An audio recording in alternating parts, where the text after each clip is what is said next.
ये तो बोल ही नहीं रहे। सांसदों को बता दो अपने न्यूज चैनल के माध्यम से कि इनकी जमानत जब्त हो जाएगी और हमारे गांव के बाहर ये लिखा मिलेगा कि जिसने भी इसका समर्थन किया है या जो मूक बनकर बैठा रहा है वो गांव में घुसेगा तो उसको जूते चप्पल की माला पहना करके उसका स्वागत करके उसको खदेड़ कर भेजेंगे। संस्थापक हूँ और आज हमारे जिला अध्यक्ष विजय राज शुक्ला जी के नेतृत्व में यहाँ पर एक ज्ञापन दिया गया है जिसमें मैं संगठन का राष्ट्रीय अध्यक्ष एवं संगठन के राष्ट्रीय महासचिव ठाकुर शिवम सिंह दोनों लोग यहाँ पर उपस्थित हैं।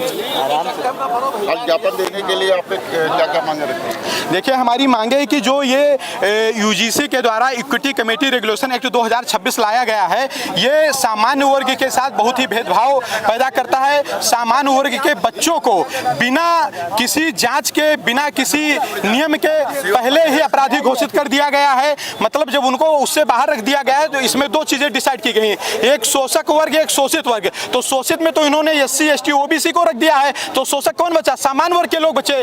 तो ये जो बहुत गलत है, ये कोई कैसे डिसाइड कर सकता है कि सामान्य वर्ग के लोग सिर्फ शोषण करते हैं? उनका शोषण नहीं हो सकता। देवरिया में 5 ब्राह्मणों की नृशंस हत्या हुई थी और हत्या करने वाले OBC समाज के लोग हैं। तो क्या यह सारा डाटा सरकार को नहीं दिखाई देता है? ये आंदोलन कब तक चलेगा? ये आंदोलन पूरे देश में चलेगा जब तक यह बिल नहीं वापस हो जाएगा, तब तक चलेगा। सरकार या तो बिल वापस लेगी या तो सरकार वापस होगी।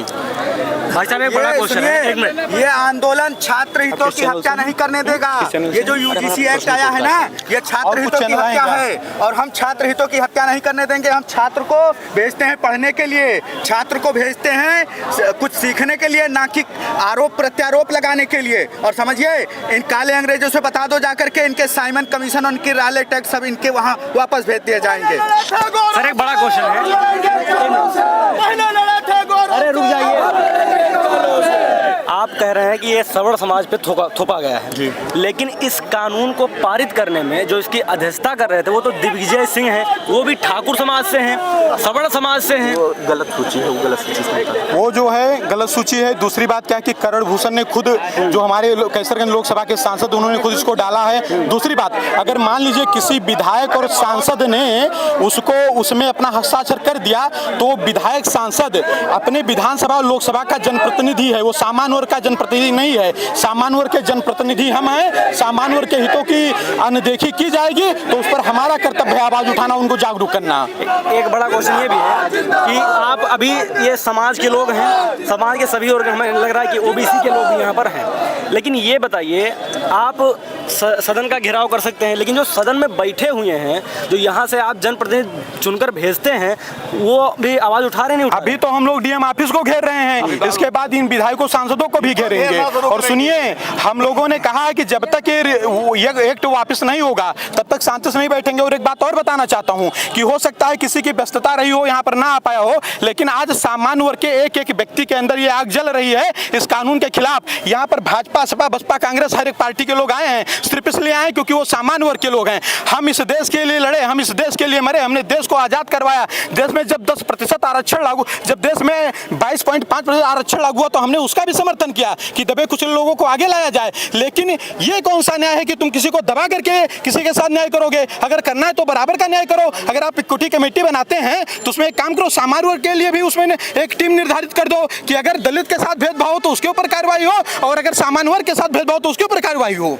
ये बात सही, लेकिन अभी आप जो हमारे क्षेत्रीय नेता, मंत्री, सांसद, विधायक हैं, ये तो कहाँ, वही तो मैं बोल रहा हूँ, ये तो बोल ही नहीं। सांसदों को बता दो अपने न्यूज चैनल के माध्यम से कि इनकी जमानत जब्त हो जाएगी और हमारे गांव के बाहर ये लिखा मिलेगा कि जिसने भी इसका समर्थन किया है या जो मूक बनकर बैठा रहा है वो गांव में घुसेगा तो उसको जूते चप्पल की माला पहना करके उसका स्वागत करके उसको खदेड़ कर भेजेंगे। जो आज हमारी आवाज सवर्ण समाज, जो आपने प्रश्न किया, बहुत अच्छा प्रश्न किया, जो आज हमारे सवर्ण समाज के सांसद, मंत्री, विधायक बने बैठे और हमारी आवाज को नहीं उठा पा रहे हैं, उनके कान में जू रेंग रहे हैं, उनको हमने ही भेजा है संसद में और फिर वो हमारे दरवाजे पे आएंगे। हमारे वोट के ताकत भरोसे भेजा था और हमने अपने ताकत के भरोसे उनको फिर अपने पटपूत पे लाके छोड़ देंगे, तब वो हमारी ताकत को पता चल जाएगा कि सामान्य वर्ग क्या है। जिन हाथों में शक्ति भरी है राज तिलक देने की, उन हाथों में ही शक्ति है सर उतार लेने की। इन सभी सांसदों, विधायकों, ये जो आंख में पट्टी बांधे धृतराष्ट्र बैठे हैं, इन्हें धृतराष्ट्रों को बता दीजिए कि कौरवों की सेना बहुत बड़ी सेना थी और धृतराष्ट्र ने उनके गलती को स्वीकार नहीं किया। समझिएगा मेरी बात को। तो उनके साथ क्या हुआ, पूरा वंश उनका नाश हो गया। जो सामान्य वर्ग के लोग शांत बैठे हैं ना, जो नेता हैं, जो सांसद हैं, जो विधायक हैं, अगर आज साथ नहीं आएंगे तो उनको हम वोट नहीं देंगे। उनको एक एक व्यक्ति वोट नहीं देगा, उनको उखाड़ करके फेंक देंगे। अधर्म को मुख बनकर जो मात्र निहारे जाते हैं, कर्ण हो, भीष्म हो, द्रोण हो, सब मारे जाते हैं और सब मारे जाएंगे। जय सिया राम। भाई साहब एक क्वेश्चन है कि अभी जो सोशल मीडिया पे, एक मिनट भाई साहब, ये सोशल मीडिया सबसे ज्यादा चर्चित में रहते हैं, हर मुद्दे पे सवाल उठाते हैं, हर मुद्दे पे क्वेश्चन करते हैं। आज वही सुधांशु त्रिवेदी, संबित पात्रा, ये लोग क्यों नहीं बोल रहे हैं? सुधांशु त्रिवेदी सामान्य वर्ग के प्रवक्ता नहीं हैं। सुधांशु त्रिवेदी बीजेपी के प्रवक्ता हैं। सामान्य वर्ग के प्रवक्ता सर्वेश पांडे और सामान्य वर्ग के प्रवक्ता के रूप में उनका और उनके लीडर के रूप में मैं आवाज उठा रहा हूँ, आगे बढ़ रहा हूँ।